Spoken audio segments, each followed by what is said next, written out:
Welcome back to World Crisis Radio. Webster Tarpley here in Washington, D.C. Now, all of this also against the background of the direct U.S.-China relation. And there are actually several levels here. In terms of the bilateral issues, or issues that are primarily bilateral between the United States and China, you've now got about a dozen flashpoints of conflict. And again, the background for that is the fact that the entire U.S. foreign policy in the Indian Ocean, and indeed in much of the world, is targeting China, right? You target Pakistan. Why? Because it's the energy corridor for China. You target Iran.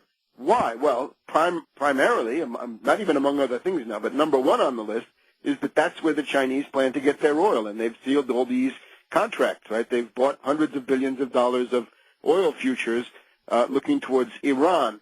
Then we look at Sudan. Why target Sudan? Why the renewed push to declare President Bashir a war criminal? Precisely because he's another oil source for China. Zimbabwe, Mugabe. Why is Mugabe demonized? Well, demonized for many reasons, but right now primarily on the front burner because this is a source of minerals for China. The same thing goes for Burma, Myanmar. Same thing for Thailand. Same thing for Bangladesh, Sri Lanka. Look across this Indian Ocean, which is a very large part of the surface of the world, and you will see that the U.S. targeting procedure uses such considerations as humanitarian on the one side, now increasingly joined and overtaken by the renewed global war on terror to target Iran, but the actual goal, the reason why they do it, the efficient cause of this stuff is to target China.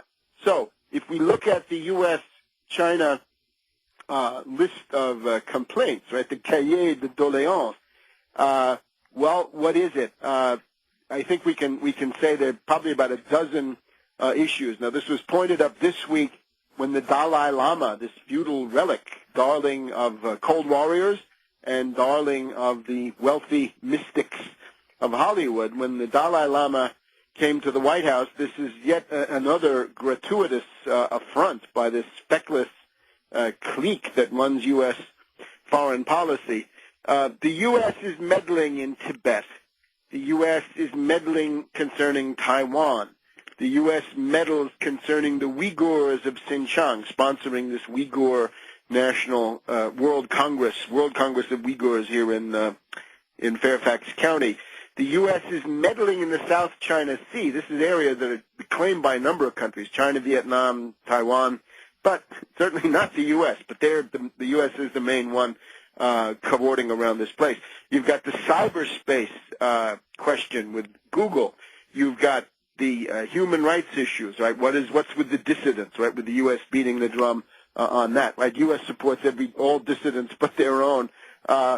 Economics now, you're going to have a renewed push by the Wall Street gang to try to break the fixed parity or relatively fixed currency peg that the Chinese have established with the dollar and the yuan, the renminbi, people's dollar.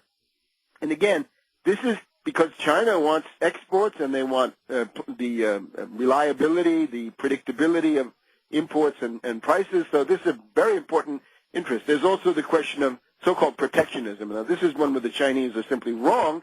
The U.S. needs a good dose of protectionism, but they would see that then as some kind of a measure against them. You've also got, in addition to this, the Copenhagen rancor, the resentment by the Anglo-American elite. The U.S. and the British wanted to strangle the development economically of everybody in the world, starting with India, China, under this Copenhagen carbon dictatorship in the world. And they were defeated, number one, by Prime Minister Wen Jiabao of China. This was a masterpiece of running rings around Obama, tying him up in knots and defeating him. So hats off to China. They performed an important service for humanity by blocking this question of legally binding carbon limits, which was the goal of the Anglo-American world finance oligarchy at the Copenhagen conference. You've also got the question of the DPRK, North Korea, U.S. constantly complaining that China doesn't do enough concerning the DPRK. That's something of a change, because up to now they were glad to have China do anything for them.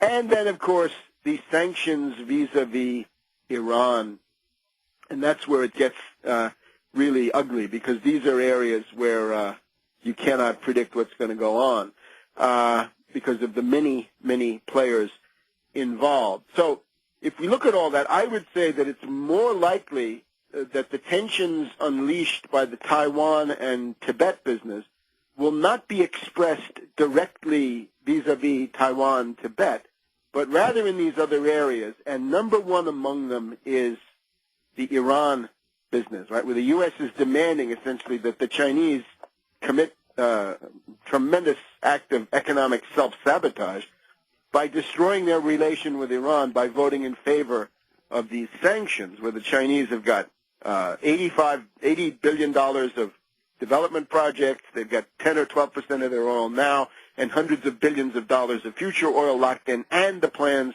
for the pipeline that the Chinese would like to see go forward. So this is the geopolitics of what's going on in this regard. If you look at the attitude of the U.S. elites, and I've stressed this before, it is a hysteria. It is a hysteria of the British and U.S. ruling class that they can see that China is pulling ahead of them. And I would venture to guess right now, if we did the gross domestic product of the U.S. and China in real terms, real means industrial production, tangible physical production, hard commodity production, infrastructure, and socially necessary services only, you would probably find that China has already passed the United States to become the largest economy in the world. Because remember, when the U.S. comes out with GDP or GNP or whatever they call it, this is largely hot air. Because what do they count in there? The activities of the zombie banks are emphatically included in the U.S. GDP. Derivatives production, of course, it's included. Financial speculation, financial services, a whole series of elements which really have no productive purpose and no socially necessary purpose, but are actually complete speculative hot air and bubble manufacturing.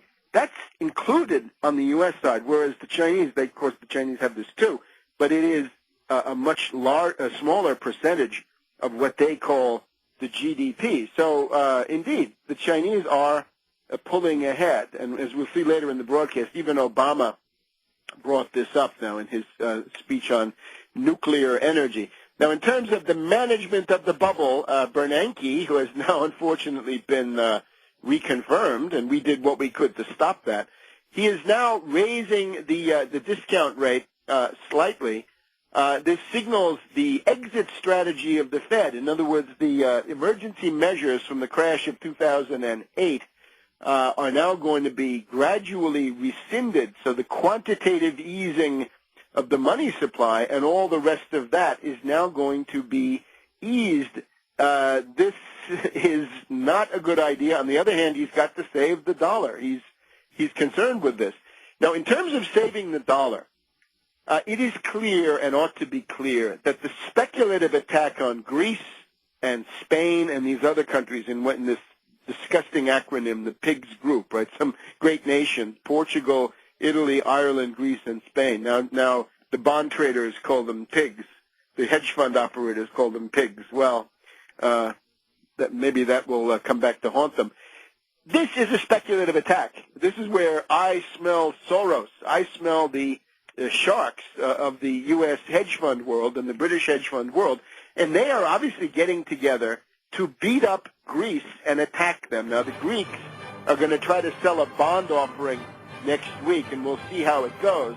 It's known that Goldman Sachs is on the inside helping Greece to hide their debt, but I'm sure another part of Goldman is speculating against Greece at the same time using the same info. Back in a moment.